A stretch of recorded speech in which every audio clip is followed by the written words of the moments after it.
such as justice and inclusion for all, to the greatest extent we can. None of us has all the answers, so we continue to work toward finding meaning together, talk about life's big questions, and ask ourselves how we can work together to make a difference. This morning, let us remember that the land we stand on and live from is the traditional land of the Tongva, Kizh, Chumash, and Tataviam peoples, past and present. Let us honor the land itself and the people who have stewarded it across generations, that we might learn and become better stewards ourselves. I'd like to welcome everyone who's here in person today and everyone who's joining us online. I'd especially like to welcome anyone who's joining us for the first and second time. Please sign our guest book either in the lobby or online. And you're welcome to stay after for kind of a coffee hour and kind of a chatting hour, either in person or online. So it's good to see everyone, and I extend a warm welcome to you all. And now, if you would help me or recite with me our covenant in English and then in Spanish. Love is the doctrine of this church. The quest for truth is its sacrament, and service is its prayer. To dwell together in peace, to choose knowledge and freedom, serve humanity in fellowship. Thus do we covenant. La doctrina de esta iglesia es el amor. La búsqueda de la verdad es su sacramento. Y el servicio es su oración, vivir juntos en paz, buscar el conocimiento en libertad, servir a la humanidad. Esto es nuestro pacto. And we're doing the offering, right? Okay. I found out why I left the hymn out of my. Okay. Our offering words today come to us from Arthur Foote II. Freely have we received gifts that minister to our needs of body and spirit. Gladly we bring to our church and its wide concerns a portion of this bounty. The offering will now be gratefully received. Will the usher please come forward? And those of you at home will see the instructions in the chat about how to give.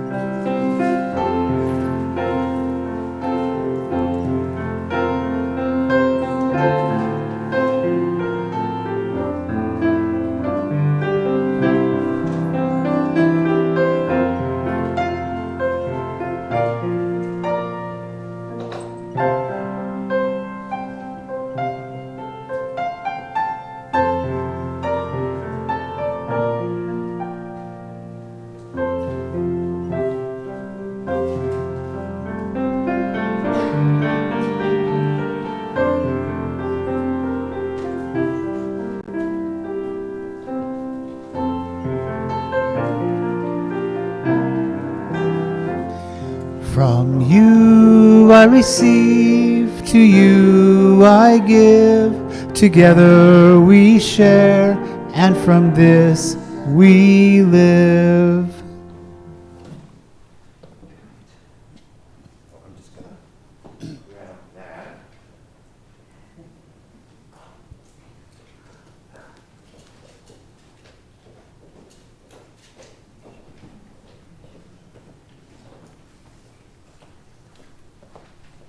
So we normally do a joys and sorrows, expression of joys and sorrows here, and that's what I got here is a book of remembrance and book of joys and sorrows. But in lieu of that, or along with that, we're going to do a flower communion ceremony today where we sit together in beloved community and share our joys and sorrows and our spirits. We do have two written in the book, even though we didn't announce it. Let us mourn and remember the 1 million U.S. citizens and 15 million around the world who died of the coronavirus in the last couple of years. and in loving memory of my mom, Noreen Noel, Amy, and Eric wrote the first sorrow. So thank you for those.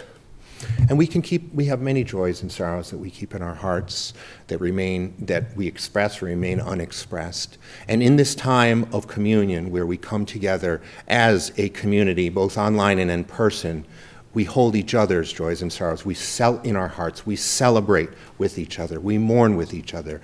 We do all of these wonderful sharing of emotions with each other. And with that, I'm going to talk about the flower communion for a minute. The flower communion is an amazing ceremony. The one we're going to do today is sort of an adaptation from a person named Reginald Zottely. And he based his on the original flower communion that was created by Norbert Čabek. Norbert Čabek created this service. He founded the Unitarian Church in Czechoslovakia. If not many people know, the origins of Unitarianism in Europe were in Czechoslovakia and Transylvania, Romania, that area, Poland. And so Norbert Čapek founded the Unitarian Church in Czechoslovakia and consequently the modern Unitarian and modern UU movement, which came from that. And he introduced this flower communion service to that church on June 4th, 1923. For some time, he felt the need for some sort of symbolic ritual that would bind people more closely together, like I talked about, bind people in spirit. But the format of that, because this was a progressive liberal church, had to be one that would not alienate anyone who had maybe forsaken other religious traditions. He wanted to be all-inclusive, as we do today. So on the last Sunday, before the summer recess of the Unitarian Church of Prague, that was the church, all the children and adults participated in this colorful ritual that we are doing today as well. And churches, UU churches around the world do every year since 1923. And it gives concrete expression through flowers, through beauty, through life, through nature, to the humanity-affirming principles of our liberal faith. Unfortunately, when the Nazis took control of Prague in 1940, they found that Dr. Čapek's gospel of the inherent worth and beauty of every person, they found it to be too dangerous for the Reich, and they killed him. And his message, however, of human hope and decency lives on. This is especially why we have to keep doing it every year. It lives on through his flower communion, which I said is widely celebrated to this day. So with that, we're going to start this communion, and I'll instruct you what to do in a minute with some opening words by Alice Berry. If you'd help me, Julie.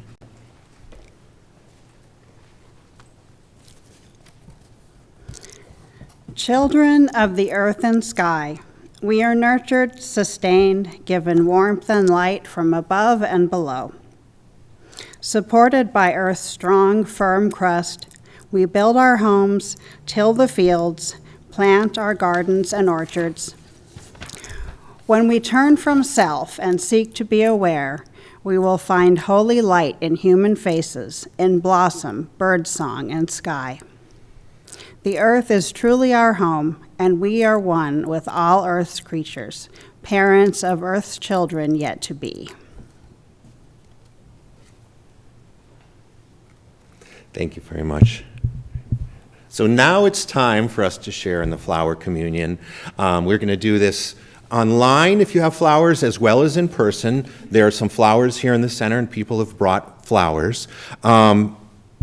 So if you're participating online, I'm looking around because I'm not sure where the camera is, but I don't want to. I'm talking to the people on up there. It is up there. If you're, please turn your cameras on if they're off, or if you're able to turn them on. If you're not, don't worry about it. And if you have a flower, show that flower on your screen. So put on the gallery view. I'm just going to do that here. I'm also online. Well, there's no gallery view on my phone. What am I doing? So show your flower on your screen if you're able. And as you display your own flower, look around the gallery at another participant's window and take in another person's flower. That's how we'll exchange those flowers online. And for those here in person, while you do that, I ask that each of you in turn, and you can just come up as you will. Maybe we can start on this side and move around, whoever has a flower. If you don't have a flower, well, I ask that you approach the vase in the middle, and hold on one second. Do so, approach it quietly, approach it reverently, with a sense of how important it is for each of us to address our world, to address one another. It's a very sacred ritual. Do it with gentleness. Feel justice. Feel love when you're approaching this community of life. And I ask that if you brought a flower, whether you please place it in the vase or on the table. And if you didn't, that's okay too. Please select another flower that particularly appeals to you. It could be any flower. And as you take your new chosen flower, noting its particular shape and its beauty and its scent and its color and everything else, handle it carefully. It represents the unique humanity of another and therefore deserves your kindest touch. So why don't you start? Is that all right? Please either take a flower, place a flower, and take another one.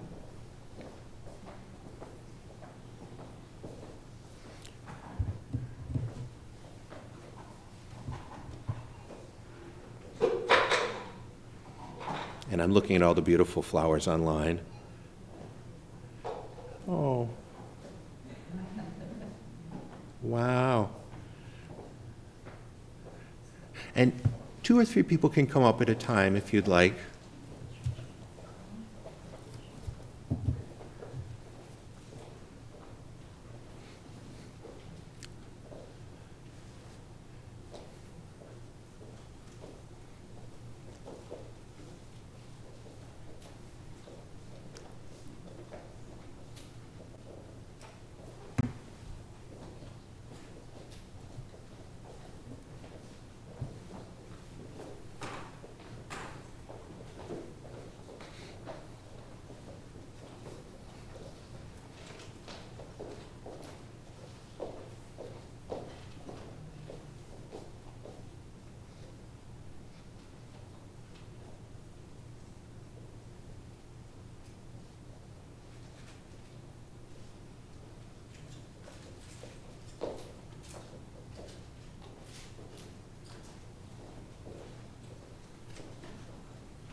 Careful.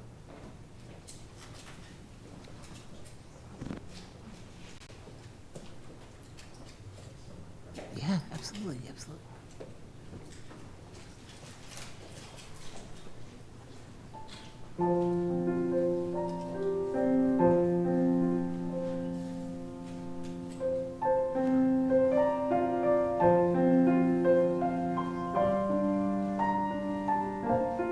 Also reminds us of the impermanence of life as well, the very preciousness of the life of a flower.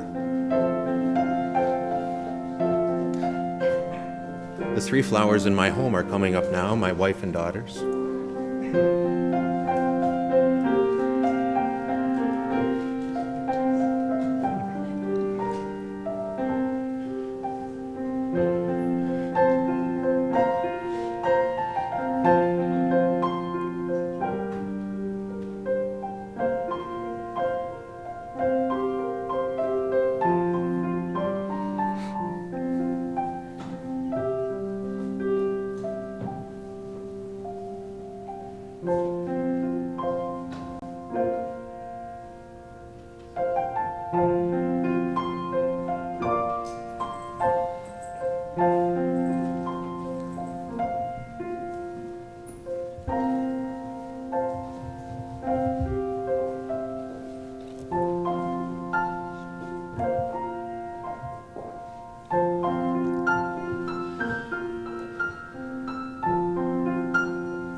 Love how thoughtful people are about taking the flowers.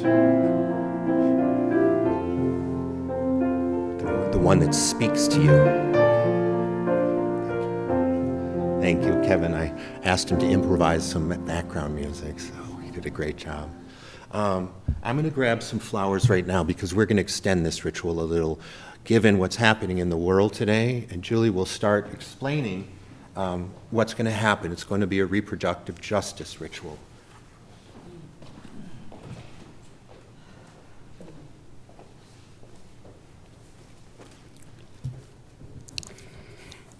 Given the state of this country and much of the world right now, we will include a reproductive justice ritual in our flower communion. This ritual was adapted from one by Julia Hamilton. This sanctuary that we create together is a container for all our stories, the ones we share and the ones we hold close and quiet in our hearts. The stories that bring us joy and fulfillment, and the stories that break us open. The stories that change and grow with us, and the stories we outgrow and leave behind. Each and every one of you carries a lifetime of stories every time you enter this space. As we exchange flowers, we know that we are not alone. There is someone else in this gathered community holding your flower. We will now place 6 more flowers to represent stories of the choices around motherhood, which we must do whatever is in our power to protect. For each flower that is placed, please respond with these words. May the beginnings and endings in all our stories be held in unconditional love and acceptance.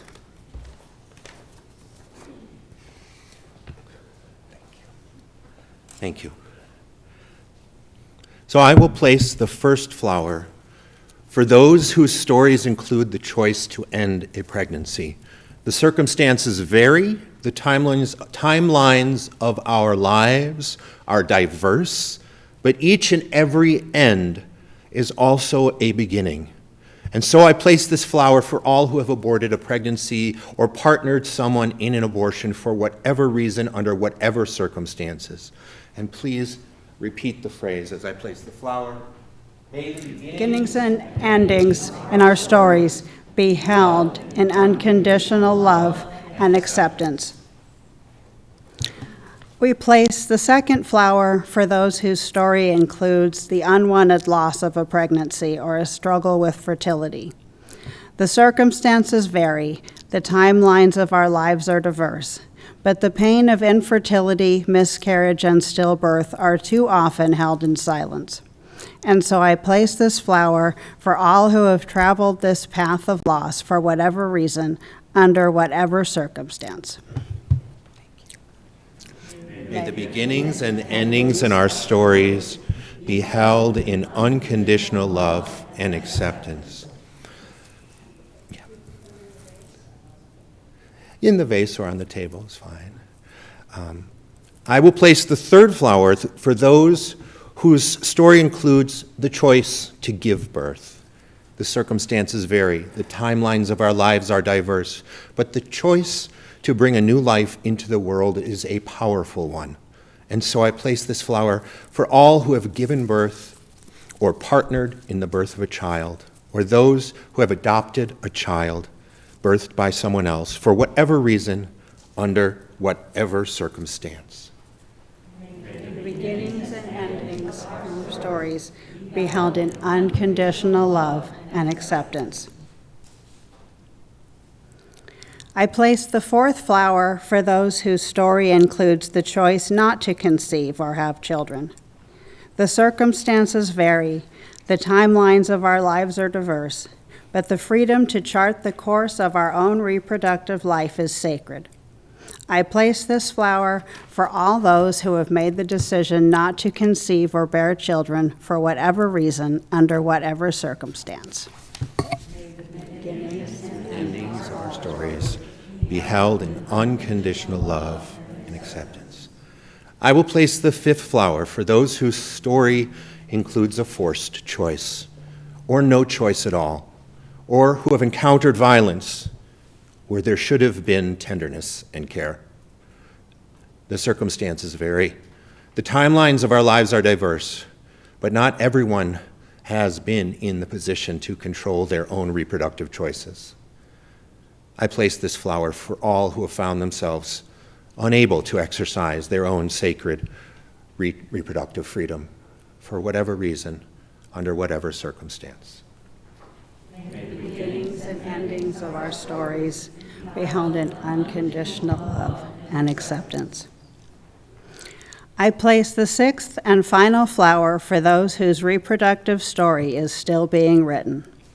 The circumstances vary, the timelines of our lives are diverse, but the future unfolds in surprising and unexpected ways that can be both beautiful and heartbreaking. And so I place this flower for all those who are at the threshold, who have agency and choices still to make about their reproductive lives, for whatever reason, under whatever circumstance. May the beginnings and endings in our stories be held in unconditional love and acceptance.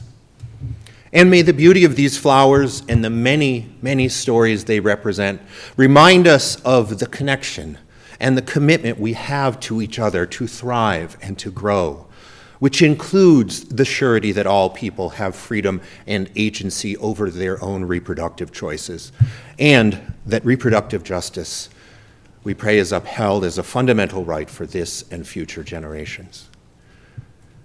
Now, the significance of the flower communion altogether is that just as no two flowers are alike, no two people are alike either, yet each has a contribution to make to this beautiful bouquet and our beautiful bouquet. Together, the different flowers create this beauty.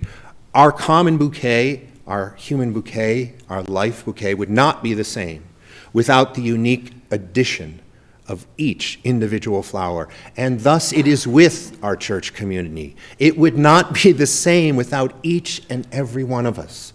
So thank you. By exchanging flowers, we show our willingness to be together in our beloved community of communities. And we will continue with some special music to end the flower ceremony. It is How Far I'll Go by Lin-Manuel Miranda, and it will be performed by Shara and Sophia. Is it Romani? Romani.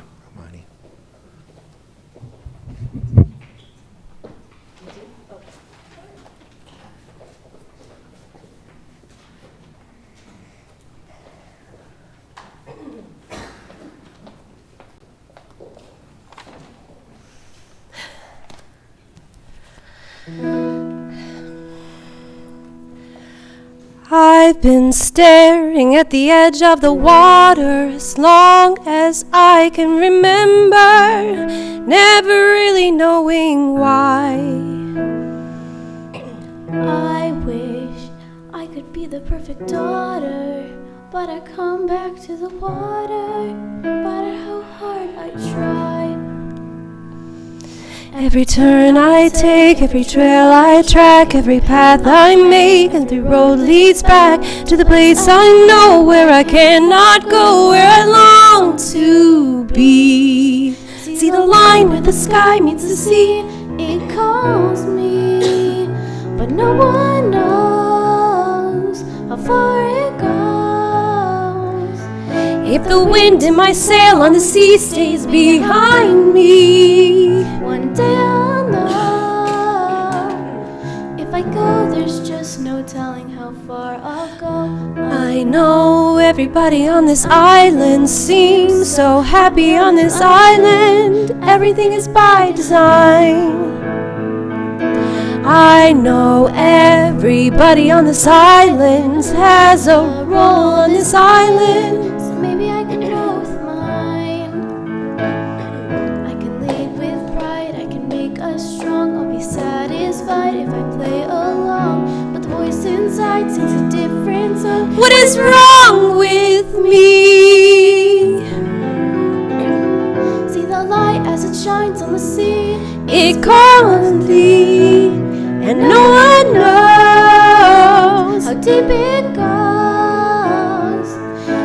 seems like it's calling out to me. So come find me and let me know what's beyond that line. Will I cross that line? And the line where the sky meets the sea, it calls me. and no one knows how far it goes. If the wind in my sail on the sea stays behind me, one day I'll know how far I'll go.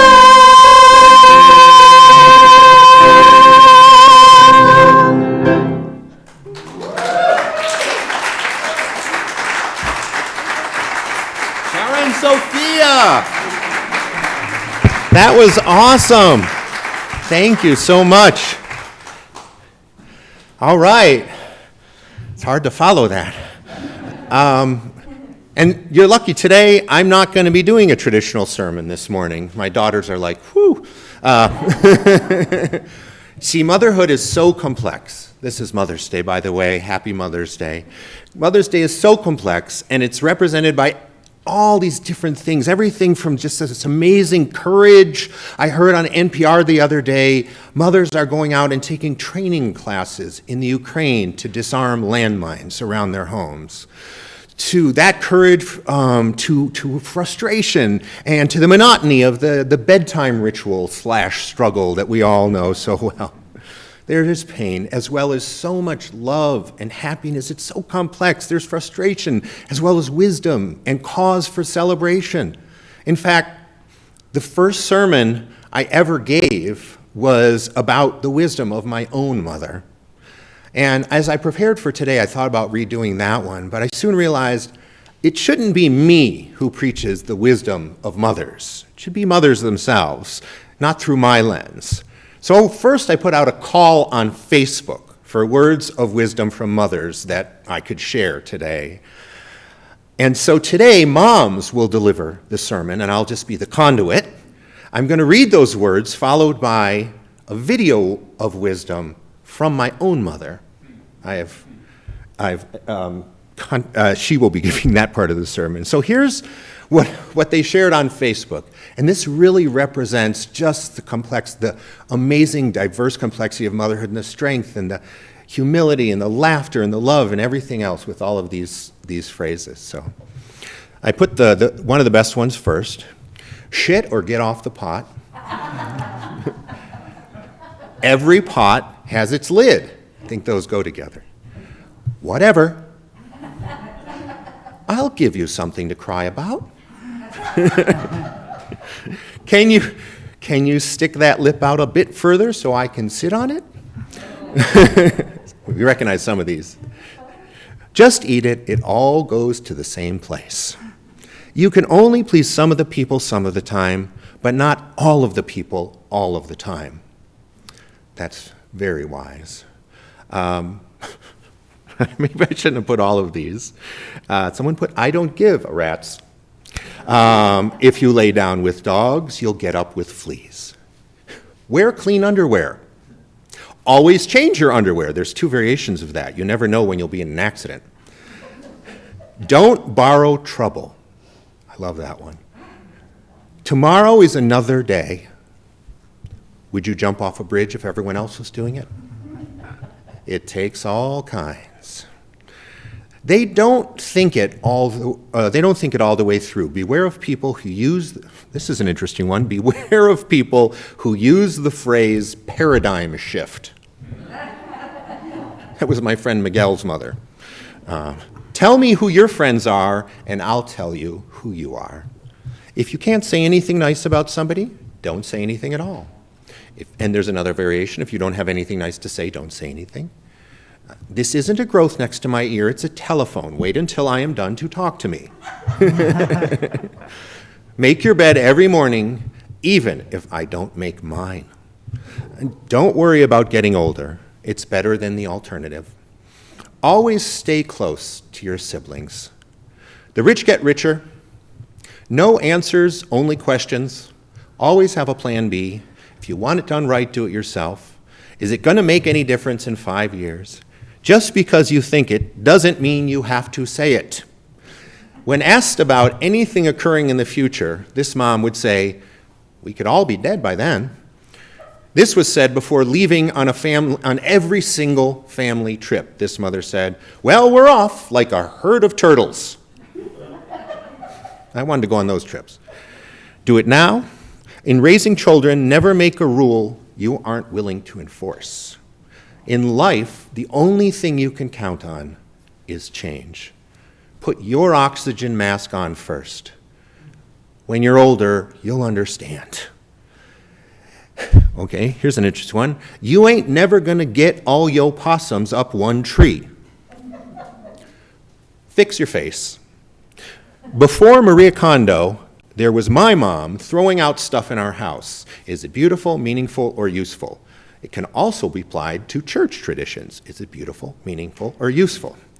Who is holding the power in this situation? There's a few more.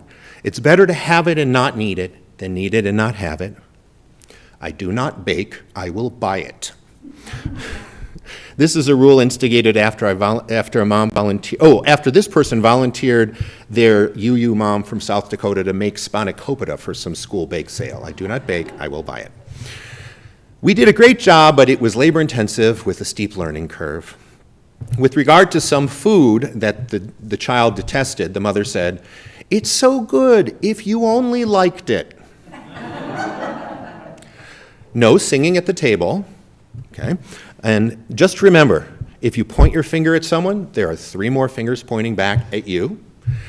Look with your eyes, not with your mouth. No use crying over spilled milk. Okay, these last 2 I put because they're my favorite. Don't look at me in that tone of voice. And this is one mom's feminist advice to her child when she graduated. The child graduated from high school in the late 70s. Don't let them know you know how to type. So that's a little bit of a humorous montage. And now I want to play the wisdom of my mother. If you can play the video. This is my mom, about 5-6 minutes.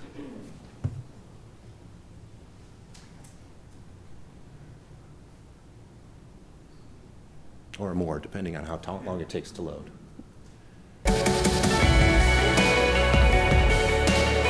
Please welcome to the stage, Mickey Berg.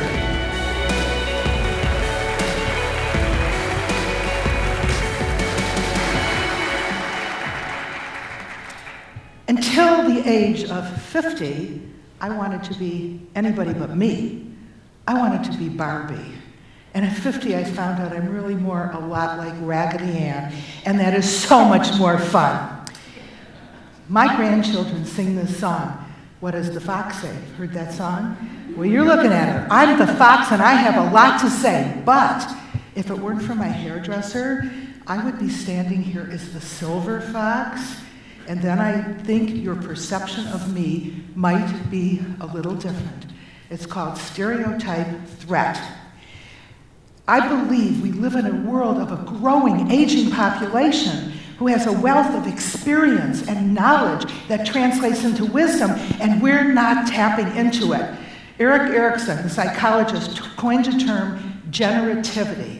In simple terms, that means the developmental task of the older generation to care for and educate and teach generations to come. And I don't see it as a task. I see it as a responsibility. But this is the big problem. It lies within the older generation. It is called self-limiting beliefs. And what happens is I hear more I can'ts than I can. I've spoken to older people all over the world, and they share their dreams and their goals and things they've always wanted to do, and they now have freedom, and they have health and energy, and they go on. And as the coach and trainer I am, I move them to action. Come on, take action on what you want to do. And I cringe when I hear more, "I'm too old. It's too late." At the age of 50, I went back to school. I went to the University of Michigan, and it took a lot of courage, and I was scared. And my fears were grounded in a couple of facts. Number one, I'm going to be the oldest one there. Number two, what if they ask me a question? I'll be embarrassed in class because I won't know the answer. I can't remember what I had for breakfast, and that was a few hours ago. Well, some miracle happened. The first class I went to, I went in and the class is going on and somebody asked a question and this professor directs the attention towards me. Well, you have to ask Mickey that. She's the one who has the knowledge and experience in that area. And my self-confidence went from the basement to the sky. And unfortunately for my family, it's been flying high ever since. I knew that's where I had the knowledge to offer, the wisdom to this younger generation. And I thought it was great. Now, my Aunt Shirley just passed away, 103 and a half. And she was a great conversationalist. And one of the last conversations I had with her when she was, maybe a month before she died, she said to me, "Don't look back. I have no regrets." Well, I always challenged her and I said, "Come on, you lived 103 years. You gotta have some regret. Tell me." And she pondered for a moment and went like this and then looked at me and said, "I miss work." Here's a woman that retired well into her 90s, still drove herself to work. I said, "Well, that's great because I have a growing life coaching practice and I need some administrative help and you're so good at that. Why don't you come and work for me?" Again, she went like this and looked at me and then smiled and said, "Not today." My sister Sandy got polio when she was 9, and post-polio took her from this world when she was 59. But she did everything. Nothing stopped her. People forgot she had a disability because she didn't act like she had a disability. She did everything. She traveled around the world. She went to the University of Michigan. She had a successful business. Nothing stopped her. And one day, she called me. She says, "I'm in Mexico, and guess what I'm doing?" I said, "What would that be?" She said, "I'm going parasailing." I said, "Huh?" So you can't do that. Why not? Well, if you forgot, wheel yourself over to a mirror. You're a paraplegic. You don't have legs to land on. She said, "Don't worry, they'll catch me." I said, "Really, who are they? Do we know these people that are going to catch you?" "Oh, you're so silly." Calls me back later that afternoon and said, "I went parasailing. It was great. They caught me, and I think I'm going to do it again." I went ballistic. I said, "Are you crazy? Are you out of your mind? Aren't you afraid of anything?" And I'll never forget her answer, and I hope that you will never forget her answer. She said, "Yes, I'm afraid like everyone else. But I'm more afraid not to do it. I'm more afraid not to do it." I had a dream when I was young and into my teens and 20s, and my dream was that I wanted to marry a doctor. I never did. So I became one.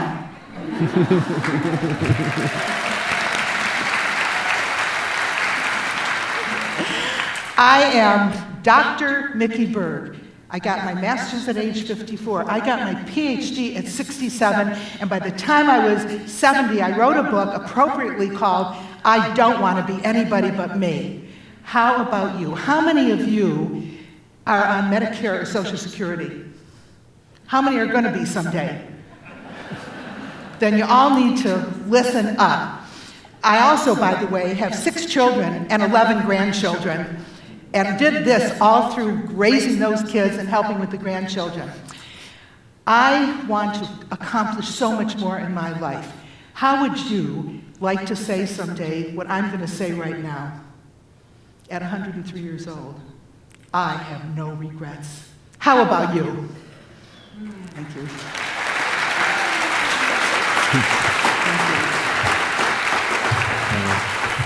Thank you, Mom. Thank you to all mothers. I think Mother's Day is not, for me, just about celebrating motherhood, which can mean so many different things. It's not for me to identify. It's for someone else to claim, someone who nurtures, someone who provides. If they are a mother, they claim that. It's about offering gratitude to my mom, to all moms, to everyone who nurtures and shows the courage and strength and wisdom to care for others. So thank you. Thank you. And with that, please stand in body or spirit for our closing hymn, number 1051, "We Are."